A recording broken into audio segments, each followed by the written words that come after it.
gaadiidkan oo ka koobnaa ilaa 4 mooto oo loo sameeyay qaab sahlaya in lagu shaqeysto ayaa waxa loogu magac daray dukaanka wareega ee kalluunka. mooto kasta waxay leedahay qayb lagu keediyo kalluunka iyo qayb lagu kariyo oo ay ku rakiban yihiin qalabka kuukarka. waxaa fursad u helay gaadiidkan kalluunka lagu iibinayo qaar kamid ah iskaashatada kalluunka. hirgelinta gaadiidka lagu shaqeysto ayaa qayb ka ah qorshaha horumarinta kalluumaysatada ee wasaaradda kalluumaysiga Jubbaland. qaar kamid ah kalluumaysatada fursada u heshay gaadiidkan oo cabiraya dareenkooda ayaa aad u soo dhaweeyay waxayna u mahadceliyeen wasaaradda kalluumaysiga Jubbaland. aad baan u faraxsanahay inaan ku shaqeysano wasiirka ku-xigeenka kulli oo mahadcelinayna intaan iska badinayna soo shaqeynaa ilaahay ka mahadinayna. waxaan ka shaqeeyaa kalluumaysiga waxaan sabalayo ahay hoteelo oo kamid yahay hotel Agan malaga waxaan ku keeni jiray gaari gacan iyo bac ee wasaaradda waan u mahadcelinayaa wasiirka iyo agaasimaha iyo qolada hadii la yiraahdo inagu caawisay gaadiidka naga caawisay shaqadanadii.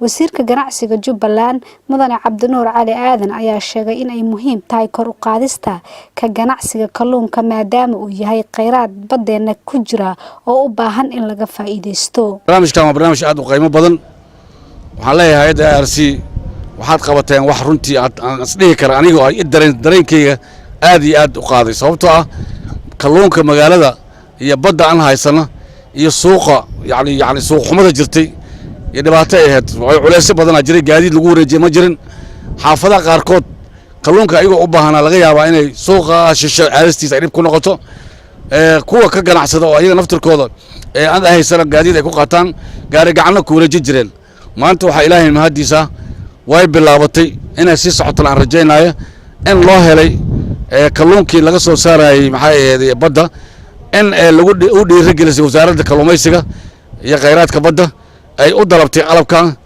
inagana aan hadaan nahay wasaaradda ganacsi ahaan ganacsatada yar-yareed la dhiirigelinay maanta ay dhiirigelin weyn u tahay waxaan leenahay aad iyo aad ayaan wasaaradda u hambalyeynaya. wasiirka kalluumaysiga Jubbaland Mudane Ibraahim Cabdi Xasan ayaa horumar weyn oo la gaaray ku tilmaamay tallaabada lagu sameeyay gaadiidkan lagu wareejinayo kalluunka wuxuuna tilmaamay inay tahay fursad shaqo abuur ah oo ay ka faa'iideysanayaan dhalinyarada shaqo la'aanta soo wajahday.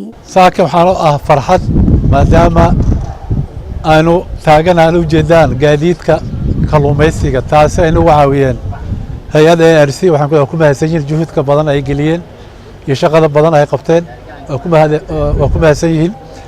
waxaan isleeyahay waa horumar la gaaray in kalluumaysada yaryar waana fursad shaqo abuur loo abuuray dhalinyarada shaqada lahayn in loo abuuro. waad u jeedaan bajaajyadani waa bajaajyo wada dhan waa bajaaj aan ku talagalnay in kalluunka lagu horumariyo iskaashatooyinka. waxaan saaran waa jeed waa solar frigidaire saaran cookie saaran waxaan u fududeynay in dadka haweenka ama ragga subaxda intuu kala ilaahay suuqa Kibora iyo kana suuqa Calali in kalluunka guriyahooda lagu geyn karo oo taas masaafada dheer iyo xasiyaasha raacayaan inta iska dhaafaan aan u fududeynay inay kalluunka luuq walba ay joogaan bakhaayadaha dukaamada guriyaha meel walba in maanta aan u diyaarinay inay kalluunkaas meel walba guriga iska jooga haddii walba soo ceerin in loo cabiro haddii walba loo kariyane in la siiyo intaas ayaa aan u fududeynay. marka waxaan isleeyahay waa arin aad muddo dheer aan ka sugaynay ay hadda siyaasadda wasaaradda inay horumariso kalluumaysiga yaryar. waxaan isleeyahay maanta insha allahu tacaala waxaan ku wareejinaa sida ujeedaan iskaashatooyinka aan ku wareejinaa 4 bajaaj wixii kalena waa la keeni doonaa. waxaan isleeyahay waa fursad qaali ah.